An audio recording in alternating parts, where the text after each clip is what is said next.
নমস্কার বন্ধুরা, আমি আজকে আপনাদের সাথে এমন একটা রেসিপি শেয়ার করব যা খেলে পুরনো দিনের কথা আপনাদের মনে পড়ে যাবে। এই রান্নাটা খেলে মনে পড়ে যাবে সেই দিদা ঠাকুমার আমলের সেই পুরনো দিনের রান্না। তো ভিডিওটা স্কিপ না করে প্রথম থেকে শেষ অবধি দেখুন। আমি নিয়ে নিয়েছি এখানে পুঁটি মাছগুলোকে ভালো করে কেটে ধুয়ে পরিষ্কার করে নিয়ে নিয়েছি, লম্বা লম্বা করে বেগুন কেটে, আর নিয়ে নিয়েছি লম্বা করে আলু কেটে নিয়েছি। তাই এই সব কিছু দিয়ে আমি আজকে রান্নাটা করব। আপনারা দেখুন, আপনাদের খুব ভালো লাগবে।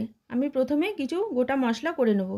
এই মশলাগুলোকে ভেজে নেব। শুকনো লঙ্কা, গোটা ধনে, জিরে, গরম মশলা আর তেজপাতা, এইগুলোকে শুকনো কড়াইতে আমি ভেজে নেব। এই মশলাগুলো ভাজতে ভাজতে যখনই দেখবেন সুন্দর একটা সেন্ট বেরোচ্ছে, তখনই মশলাগুলো নামিয়ে গুঁড়ো করে নেব। আপনাদের প্রথমেই বলে রাখি, এই রান্নাটা সর্ষের তেলে করলে কিন্তু স্বাদ খুব ভালো হবে। আপনারা চাইলে সাদা তেলেও করতে পারেন, কিন্তু আমার সর্ষের তেলটা খুব ভালো লাগে।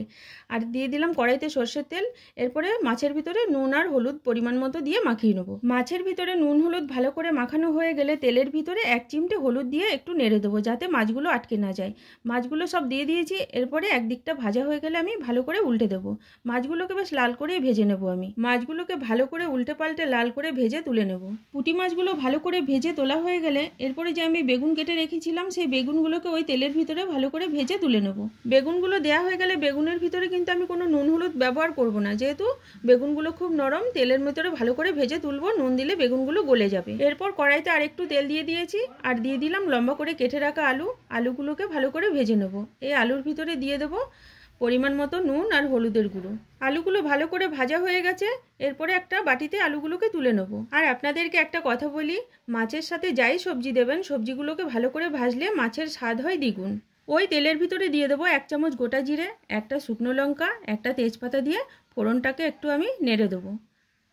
ফোড়নটা নাড়া হয়ে গেলে ওই তেলের ভিতরেই দিয়ে দেবো কেটে রাখা পেঁয়াজগুলোকে আমি হালকা করে ভেজে নেব। পেঁয়াজগুলো যখন ভাজতে ভাজতে একটু সোনালি কালার হয়ে যাবে, এখানে দিয়ে দেবো আদা বাটা 1 চামচ, রসুন বাটা 1 চামচ দিয়ে ভালো করে কষিয়ে নেব। মশলা যত কষাবেন তরকারি কিন্তু টেস্ট হবে তত বেশি। এই পর্যায়ে এখানে অ্যাড করব 1 চামচ হলুদের গুঁড়ো, 1 চামচ কাশ্মীরি লঙ্কার গুঁড়ো। কাশ্মীরি লঙ্কার গুঁড়োটা একটু কালারের জন্য দিয়েছি। আর দিয়ে দিলাম 4টে কাঁচা লঙ্কা চিড়ে। এরপরে দিয়ে দিলাম একটা বড় সাইজের টমেটো পেস্ট। এগুলোকে দিয়ে ভালো করে কষিয়ে নেব। মশলাগুলো ভালো করে কষানো হয়ে যাওয়ার পরে মশলার বাটি ধুয়ে আমি একটুখানি জল দিয়ে দিয়েছি, তাহলে মশলাটা ভালো করে কষানো হবে। এরপরে দিয়ে দিলাম এখানে 1 চামচ নুন, আর দিয়ে দিলাম ভেজে রাখা আলু। এরপরে মশলার সাথে আলু ভালো করে কষিয়ে নেব। সবকিছু ভাজাভাজি মশলা কষানোর ঝামেলা শেষ। এরপরে এখানে যোগ করব 1 গ্লাস জল। জলটা দিয়ে একটু নেড়েচেড়ে ভালো করে ঝোলটাকে ফুটিয়ে নেব। ঝোল ভালো করে ফুটিয়ে নিয়ে এই পর্যায়ে এখানে দিয়ে দেবো ভেজে রাখা পুঁটি মাছ আর ভেজে রাখা বেগুন।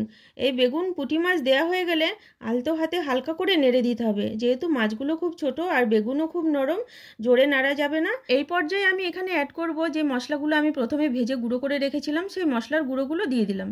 দিয়ে হালকা করে নেড়ে দিয়েছি। সবশেষে দিয়ে দেবো টেস্টটা আরেকটু বাড়ানোর জন্য ধনেপাতা কুচি। এই ধনেপাতা কুচি দিয়ে আর বেশি নাড়বো না, একটু চেপে চেপে একটু নেড়ে দেবো। বন্ধুরা, রেডি হয়ে গেল আমার পুঁটি মাছের চচ্চড়ি। আপনাদের এই রেসিপিটি কেমন লাগলো আমাকে কমেন্টে জানাবেন, আর লাইক করতে ভুলবেন না কিন্তু। 100% গ্যারান্টি দিয়ে বলতে পারি যে এই রেসিপি যদি একবার ট্রাই করে দেখতে পারেন বাড়িতে, আপনাদের পুরনো দিনের কথা মনে পড়ে যাবে।